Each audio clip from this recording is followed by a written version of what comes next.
Vous savez, on a une tendance à dire à l'heure actuelle qu'il ne faut plus du tout se poser des questions sur nos mémoires, sur nos blessures, parce que tout le monde a été blessé et qu'il faut aller de l'avant maintenant, etc., etc. Et c'est pas faux. Mais ce qu'il faut pas oublier, c'est qu'on habite un univers qui est multidimensionnel et que, en fait, les mémoires, elles sont stockées à quelque part dans le monde astral, en fait. Et le monde astral, c'est le monde des illusions, c'est le monde des rêves, c'est un monde qui n'est pas vraiment évolutif. Dans le monde astral, alors on pourrait dire qu'il y a le bas astral, comme certains, c'est des mots comme ça, hein, bas astral, ou c'est le monde de la mort, c'est-à-dire c'est le monde de la mort, des morts qui vont se réincarner, où ces morts-là purgent leur vie et se préparent à une nouvelle vie sur ce qu'ils ont vécu dans la vie qu'ils viennent de quitter. Alors, viennent de quitter, il y a d'une manière très ésotérique, mais très religieuse aussi, où il est dit qu'un mort, au bout de 49 jours, va se réincarner.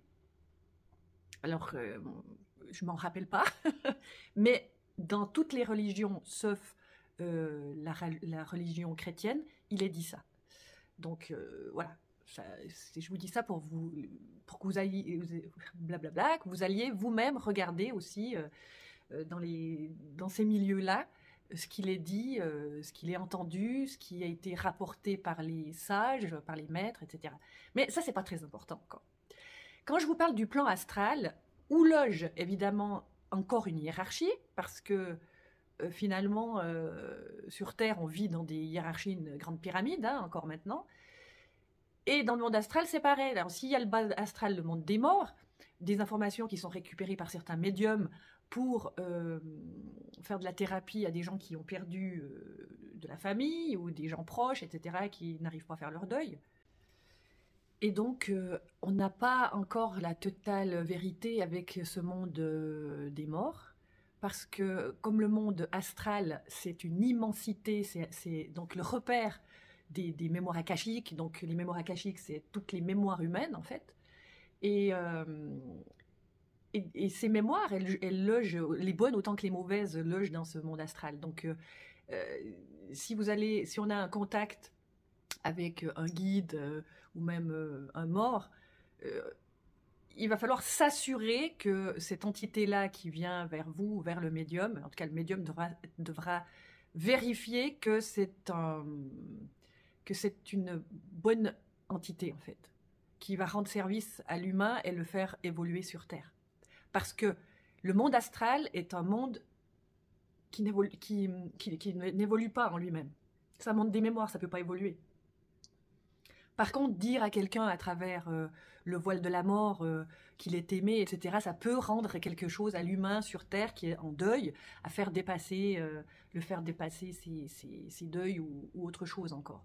Au niveau informatif, oui, au niveau quand même évolutif terrien. Mais en fait, on n'aurait même pas besoin de ça.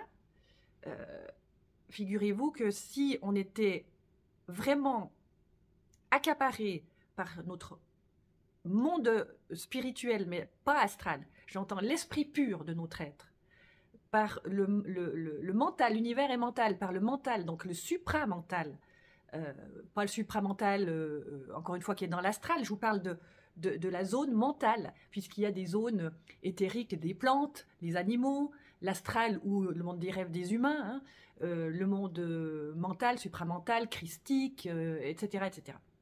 Enfin, christique, c'est le dernier, je crois. Et donc, dans ce monde mental, en fait, il y a une volonté, c'est la volonté de se créer sur Terre en comprenant les lois terrestres, en comprenant les lois astrales, en comprenant les lois de l'éther, puisqu'on sait que dans cet éther, ce non visible, nos mémoires et les égrégores des mémoires sont des entités qui nous drivent, qui nous pilotent, en fait, si on n'est pas conscient. Donc l'idée, c'est de devenir conscient. Et en fait, ça serait toujours de checker vos pensées. Parce que, en fait, le mental, notre mental à nous, notre ego, est piloté par ce monde astral. Et l'ego, pendant un temps en tout cas, n'est pas capable de pouvoir capter le monde supramental, on va l'appeler comme ça, donc le monde qui qui se rapproche en fait du divin, dans la complétude de l'homme à se créer sur Terre, mais pas que, dans plein de mondes en fait. Pourquoi je vous dis ça? Pour vous rappeler que le monde de la mémoire, il est hyper puissant. Et que si vous restez dans vos deuils non résolus, dans vos pensées du passé, que ça aurait pu être très bien, etc., dans vos mémoires de maladie, alors que tout est pour être une expérience ici, on est bien d'accord, hein, sur Terre. Mais nous sommes domestiqués par le monde astral. Et moi, j'aimerais vous rendre attentif que lorsque nous ne nous occupons pas de ces mémoires, quand on dit s'occuper, c'est pas de prendre qu'elles prennent de la place dans notre vie, au contraire, c'est de les éliminer en fait, au niveau émotionnel. Parce que même si elles restent dans l'éther pour toujours, on va dire, en tout cas pendant longtemps encore, on peut au niveau émotionnel les couper. Et c'est là, en fait, ma qualité d'être. Je pense que j'ai dû prendre conscience de ça à travers mes vies, et que ça m'est revenu dans cette vie, vraiment une importance à accompagner les gens, à libérer leur émotionnel, parce que l'émotion est utilisée par le monde astral. Parce que les entités astrales, elles vont prendre en captivité vos émotions pour vous piloter sur Terre. Et ça, on est un peu dans le drama, là. Pourquoi le drama? Alors, on pourrait se dire, de toute façon, on a plein de vies jusqu'à ce qu'on draine nos vies dans le monde des morts, on va se réincarner. Oui, oui, bien sûr. Mais l'idée, vous savez, quand on descend sur Terre, on descend dans la densité dure sur Terre. Vivre sur Terre, c'est pas... alors que tout le monde recherche ça, n'est-ce pas? C'est pas une sinécure. C'est des prises de conscience à travers des expériences de souffrance. Mais qui aime souffrir? Je vous parle de ça parce que peut-être que vous pouvez aussi, gentiment, commencer par vous dire que quand vous êtes dans la souffrance sur Terre, vous demandez à l'esprit le plus élevé, le vôtre, à votre monde mental, de vous aider. En vous disant que finalement, ce n'est pas le monde mental qui souffre puisqu'il est pur, lui. Celui ou celle qui souffre, c'est celle qui vit l'expérience sur Terre.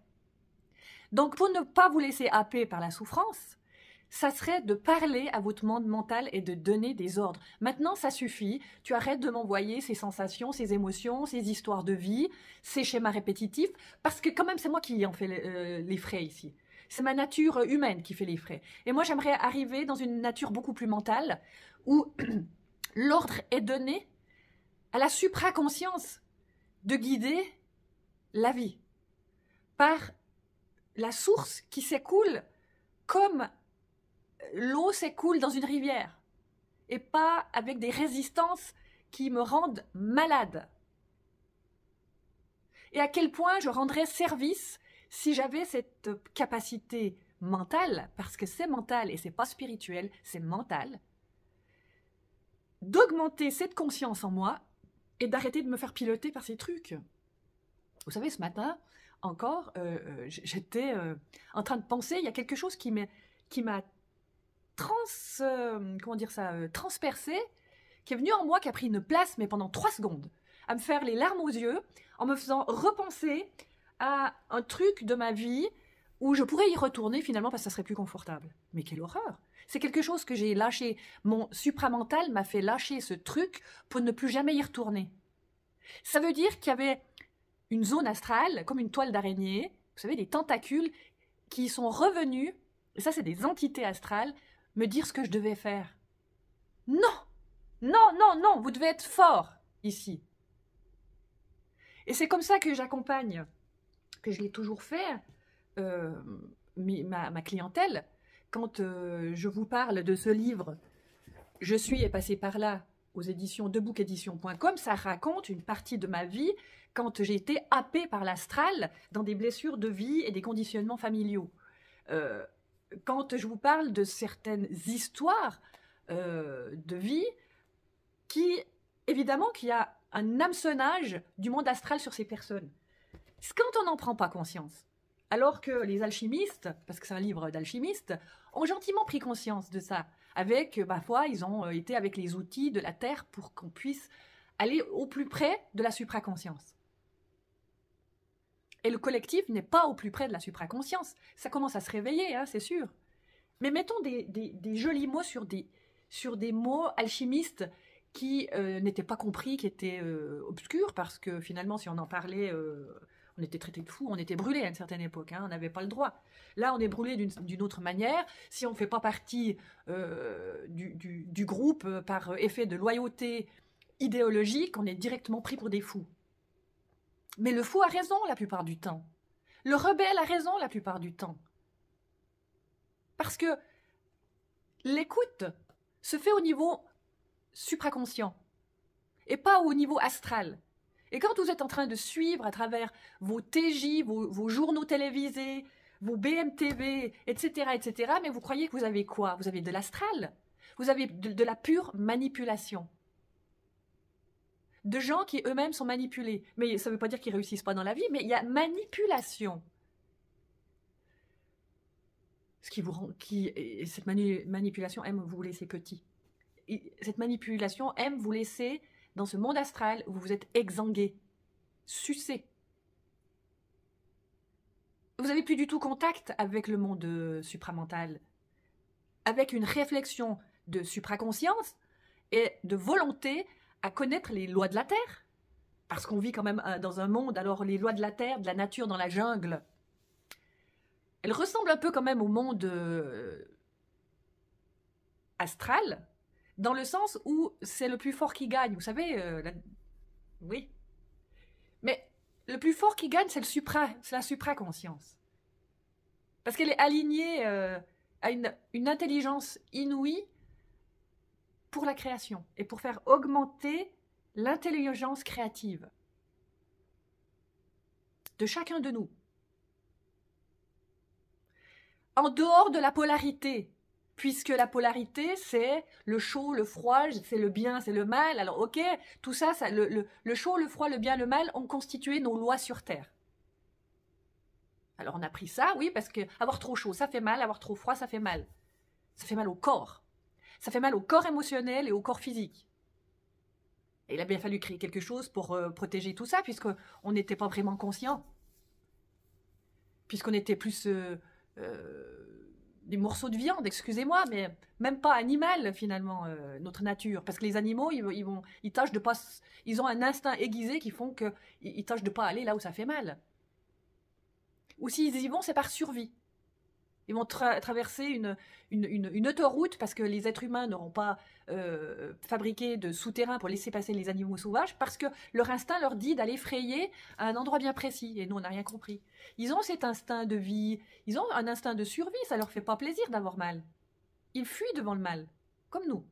Le mal physique et leur mal émotionnel à leur niveau à eux, bah, évidemment qu'ils vont le fuir, comme nous. Donc nous avons dressé des lois sur Terre pour s'éloigner du mal. Mais le mal est aussi une leçon. La souffrance est une leçon. La douleur est une leçon. La souffrance est une leçon avant la douleur. Parce que la douleur, c'est physique. La souffrance, c'est psychique, émotionnel. Donc, pour se sortir de ça, à un moment donné, s'il vous plaît, donnez votre avis d'humain, qui est encore accroché à ses mémoires, à votre supraconscience, de ne plus d'être le gardien de vos pensées et de ne plus être soumis à ce monde astral. C'est dehors ce monde astral, c'est dehors ce monde de la mémoire.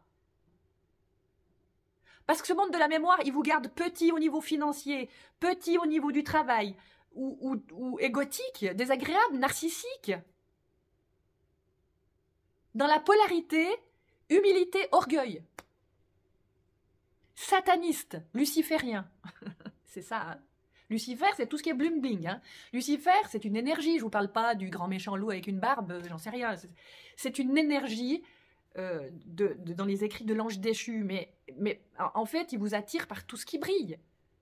Donc il va vous dire, il va vous séduire. C'est un séducteur. C'est un séducteur astral. Il va vous tendre le piège dans votre faille et vous allez tomber dedans et c'est fini. Vous en avez pour des années. Stop. Qu'est-ce qui vous... Alors la question qu'on me pose souvent, mais c'est quoi qui nous fait voir qu'on est dans l'illusion? La souffrance. Et quand il y a eu trop de souffrance, ben, c'est vos maladies. Mais les maladies, quand vous êtes bien creusé dans vos cellules, ça fait un peu mal. On doit s'occuper du corps, là. Et ça accapare toute notre attention. Donc votre souffrance émotionnelle doit vous faire voir que vous êtes piégé par votre astral. Ces mémoires, ces liens, cette pieuvre-là, comme une araignée qui arrive à vous influencer avec des pensées limitantes et de souffrance. Et arrivé un moment, vous devrez dire non. Mais il y a un prix à payer, vous savez lequel c'est? C'est de ne plus y retourner. Hein. Ça vous demandera la force de l'intégrité. Parce que ce milieu mental supraconscient demande toujours quelque chose en retour. Ah, alors là, ça j'entre dans le désagréable, hein, ça fait mal à l'estomac du coup. Mais qu'est-ce qu'on va m'enlever? On va vous enlever là où est votre faille en fait. On va vous demander de dépasser ça, de rentrer dans votre peur. Ça peut être la nuit noire de l'âme. Mais encore la nuit noire de l'âme, quand vous la dépassez, et puis qu'il faut des mois pour la dépasser, et que vous retournez dans le même scénario. Parce que les mois ont passé, c'est plus doux. Vous restez dans l'astral. La supraconscience, cette zone supra-mentale, c'est une zone non dominante. La domination, elle est dans l'astral.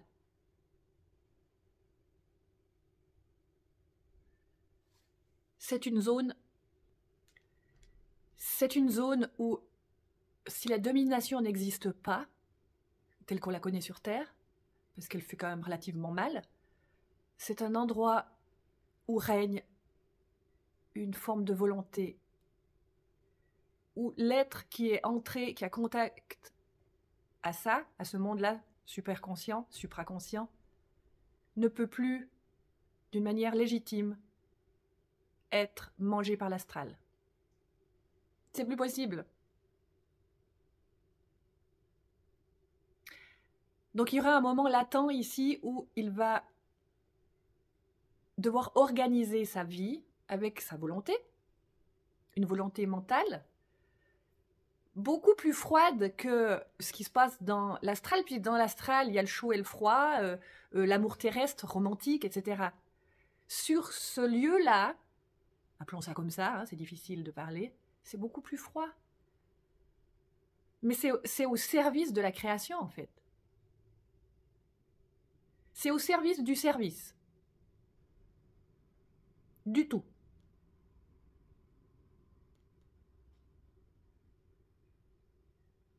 Et c'est là qu'on construit un nouveau monde, quelque part.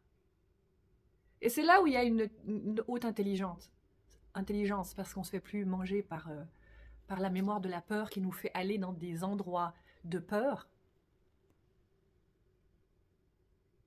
et qui nous font recommencer à souffrir, parce que finalement, c'est jamais le bon endroit. J'aimerais vraiment que vous compreniez que le départ, si vous ne voulez pas vous réincarner, mais encore 36 000 fois, alors on se réincarne chaque fois par rapport à ce qu'on a compris, hein.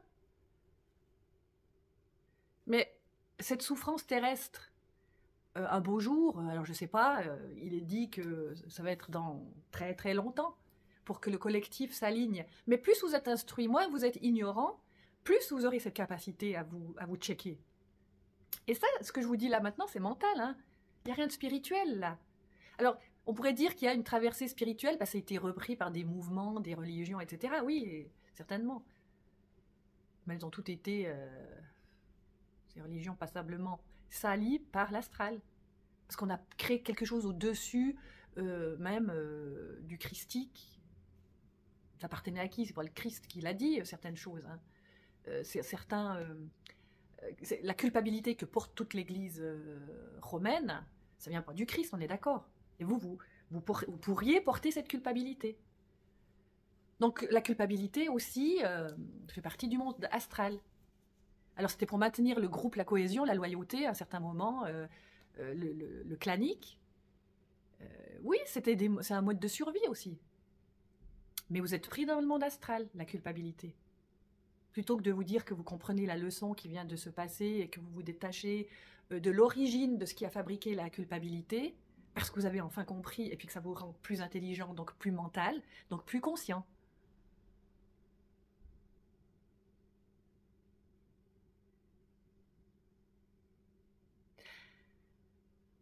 La bienveillance là-dedans, c'est le temps que vous prendrez à vous ausculter le mental, l'ego mental, jusqu'à ce que cette supraconscience puisse descendre directement et que, en fait, votre astral soit pulvérisé.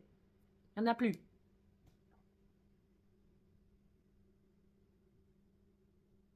Cet astral doit être pulvérisé. En prenant conscience de tous ces schémas-là, avec l'effet miroir qu'ont vos relations humaines, mais même auprès des animaux, hein, vous pouvez avoir une relation, mais regardez un peu comment vous êtes avec le monde extérieur. Ça vous donne une bonne image, un bon miroir de ce que vous êtes à l'intérieur. Mais il y a une clé importante, c'est le pouvoir du refus. Le pouvoir du refus de se laisser domestiquer par le monde astral. Et comme les 3/4 des gens sont encore domestiqués par le monde astral, ce qui vient à vous, tâchez d'avoir la position de témoin en disant « mais c'est quoi ça ?» C'est qui comme entité derrière? Il y en a des puissantes d'entités. L'identité de la grande séduction luciférienne, elle est immense. C'est une hyper perturbatrice, mais je pense que si elle existe, c'est parce qu'à un moment donné, l'univers avait besoin de ça. Où il y a eu une sorte de cassure du monde divin complètement pur qui suffit à lui-même, jusqu'à cette descente dans notre nature physique, hein, de la machine humaine, de la concrétisation d'une tasse, etc. Tout ça, c'est du dur, c'est de la densité. Et pourtant, vous la voyez comme ça, vous ne posez pas la question, mais c'est une multitude, c'est que de l'énergie, ça brille, ça. Si vous aviez la capacité oculaire de voir cette tasse d'une autre manière, ça serait un champ d'électrons qui serait en train de briller, des électrons attachés les uns aux autres autour de leurs atomes qui forment après cette tasse. Et vos yeux voient la tasse, juste ça. Vos sens ne vous font voir que la densité, vous font pas voir toutes ces subtilités cosmiques, atomiques, électriques. Et pourtant, c'est bien dans l'air. Hein. Les ondes radio, les ondes Wi-Fi, c'est bien dans l'air, vous le savez. Vous les voyez plus, vous ne posez plus de questions. Voilà, je voulais vous dire ça. Prenez soin de vous et à bientôt pour une prochaine vidéo. Ciao. N'oublie pas de t'abonner et puis de me liker et mettre-moi des petits commentaires. Bye bye.